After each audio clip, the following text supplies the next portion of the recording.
కేతిరెడ్డి వెంకటరామ్.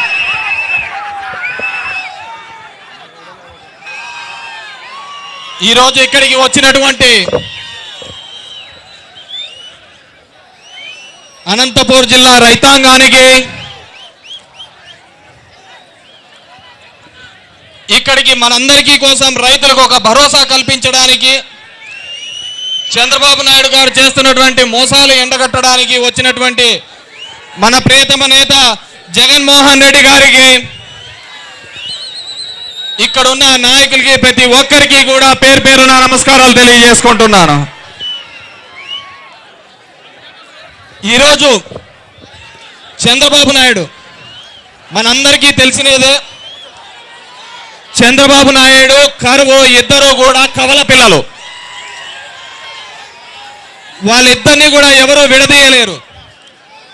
అంతకుముందు 9 సంవత్సరాలు కూడా చూడటం జరిగింది. ఇప్పుడు మళ్ళీ అదే కరువును చూడటం జరుగుతోంది. ఏమంటే ఇక్కడ ఆయన కరువు, అతను కవల పిల్లలని తెలిసినప్పటికీ కూడా జాగ్రత్త వెనక్కిపోండి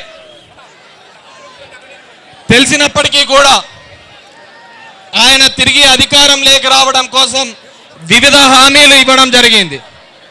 రైతాంగాన్ని వివిధ పద్ధతులు ఆయన మోసగించడం జరిగింది.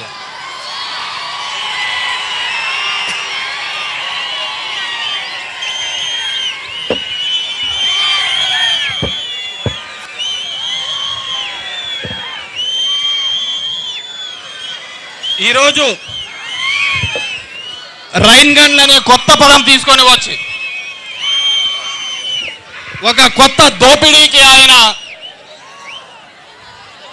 అంకురార్పణ చేసినాడు. ఈ రైన్ గన్లు అనేది, స్ప్రింక్లర్లు అనేది ఈరోజు కొత్తగా కాదు మొదలుపెట్టినది. ఈ రైన్ గన్లు, స్ప్రింక్లర్లు ఎన్నో సంవత్సరాలుగా ఉన్నారు. ఎన్నో సంవత్సరాలుగా రైతులు వాడుతూ ఉన్నారు. మామూలుగా వర్షాధారమైన ఈ అనంతపూర్ జిల్లాలో 90% వర్షం మీద ఆధారపడే వేరుశనగ పంట వేసుకుంటాం. ఎందుకంటే బోర్లలో నీళ్లు ఉండవు కాబట్టి. అలా బోర్లలో నీళ్లు లేకుండా 90% పంట వేసుకుంటే ఈతను ఏ రైన్ గన్లు తెచ్చి ఈ బోర్లు లేని చోట నీళ్ళు వేసి కొట్టిస్తాడు. ప్రజల్ని ఎంత అమాయకులుగా తీసుకుంటున్నాడంటే అంత అమాయకులుగా తీసుకోవడం జరుగుతుంది. ఇదే విధంగా మొన్న మా నియోజకవర్గం ధర్మవరం లేక రావడం జరిగింది. ఉప్పునేసినపల్లి అనే గ్రామంలోకి వచ్చి ఆయన వేరుశనగ పంటకు అక్కడ ఉన్న ఒక దాంట్లో ఉంచి నీళ్లు కొట్టడం జరుగుతుంది. ఒక నీటి నిల్వ ఉన్న చోట వెళ్ళిపోయిన తర్వాత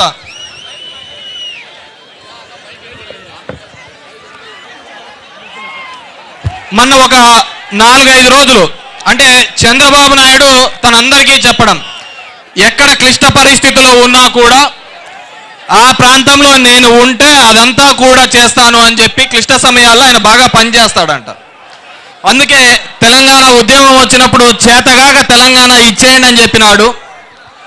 అదేవిధంగా ఈరోజు రైతాంగం అంతా ఇక్కడ కష్టపడుతుంది అంటే, ఇబ్బందులు పడుతుందంటే వాళ్ళకి సాయం చేయడం పోయి తప్పించుకునేందుకు మంత్రులు, ఎమ్మెల్యేలు వాళ్ళు నాకు సరిగ్గా చెప్పలేదు అని చెప్పి ఒక దాట వేసే కార్యక్రమం చేయడం జరిగింది.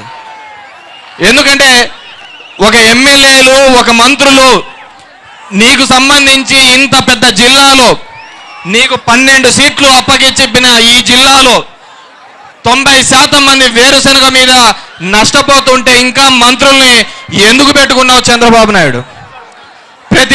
ప్రతి ఒక్క విషయము కూడా పొద్దున్న లేస్తే నీ డాష్ బోర్డ్లో కనబడుతుంది.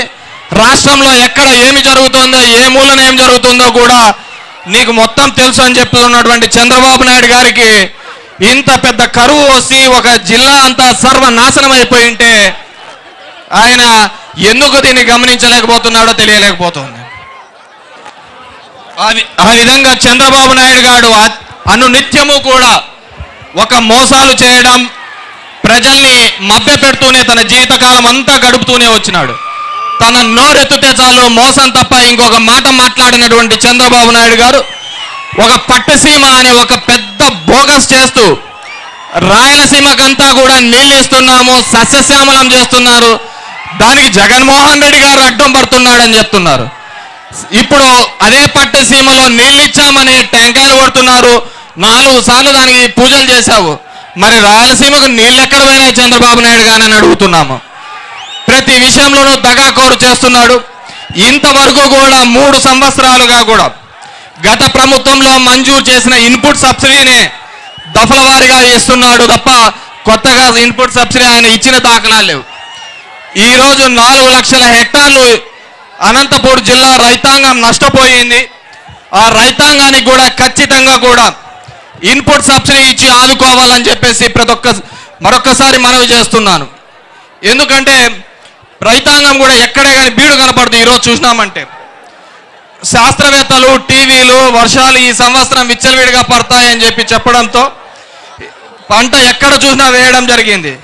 కానీ శాస్త్రవేత్తలకు మించిన దరిద్రం ఒకటి చంద్రబాబు ఉందని చెప్పేసి గ్రహించలేకపోయినారు రైతాంగం. ఈరోజు ఆ దరిద్రం వెంటాడింది. రైతాంగం అంతా కూడా ఈరోజు కృంగిపోయి ఉన్నారు. వారిని ఆదుకోవాల్సిన బాధ్యత ఈ ప్రభుత్వానికి ఉంది.